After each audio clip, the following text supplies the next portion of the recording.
Oi, ayo, kelawan oi. Berbuka puasa yang telah disediakan, dilayan kita menjadi tetamu raja kita. Duduk saja, tunggu makan saja, Masya Allah. Kenapa? Ramadan yang penuh dengan keberkatan. Sebab itu tuan-tuan, hendaklah ibadat kita dilipat gandakan, makanan kita, Masya Allah.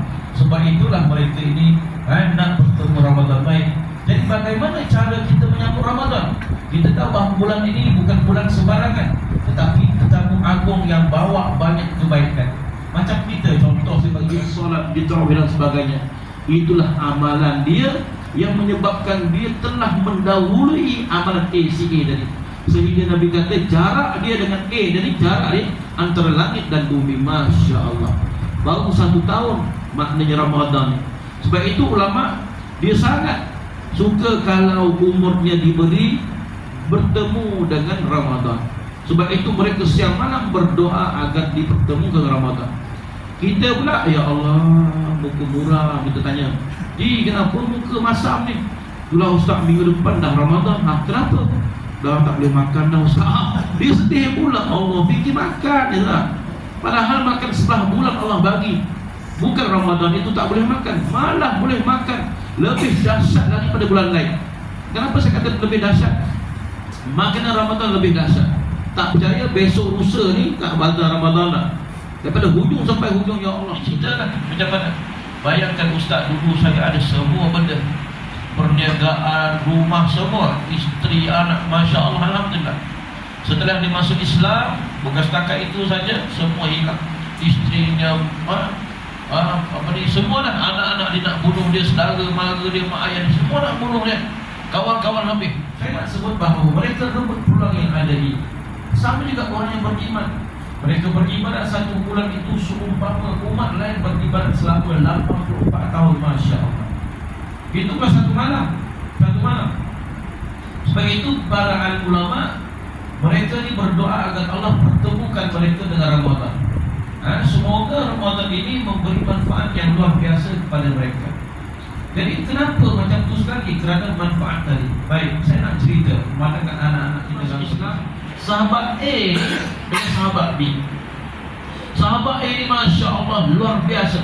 Setelah dia masuk Islam, dia bersungguh-sungguh dalam beramal, beribadah. Masya Allah, kat mana jihad, situ juga dia pergi.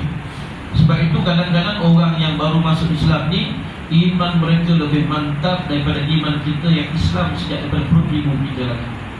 Saya pernah beberapa kali datang, seluruh negara datang, mereka berniaga macam-macam perniagaan.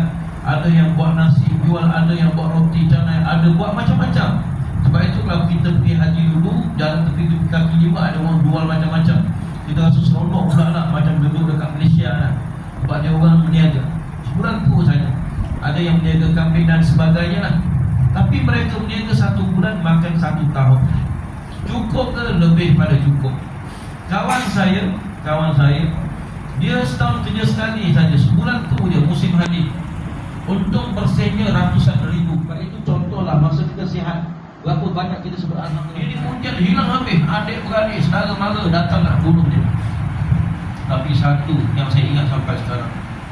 Jadi uncle ada apa lagi uncle? Dia kata, Ustaz, walaupun segala-galanya tak ada pada saya, tapi alhamdulillah Ustaz, saya masih ada Allah dan Rasul. Masya Allah. Allah, kita rasa kita Ustaz hebat dah. Dia memberi tazkirah pada kita lagi hebat. Dia kata, Ustaz, saya tak kisah.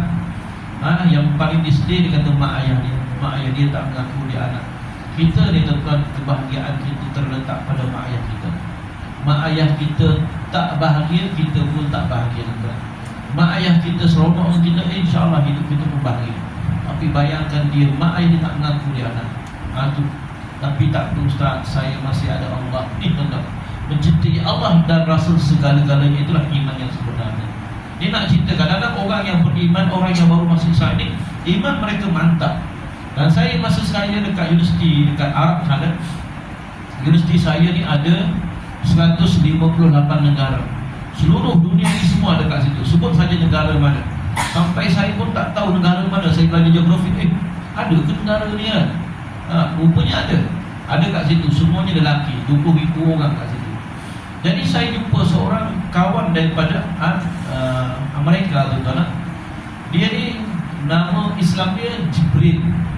Nama semua Islamnya James Program Jermoni, saya tak ingat. Mak ayah kita tak bahagia, kita pun tak bahagia tuan-tuan.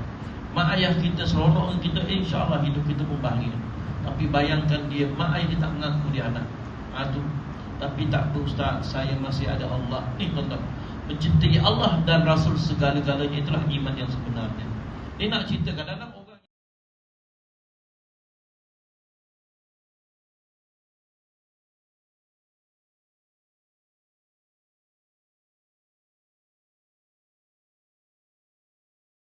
This dunya is not my home. It was never meant to hold my soul.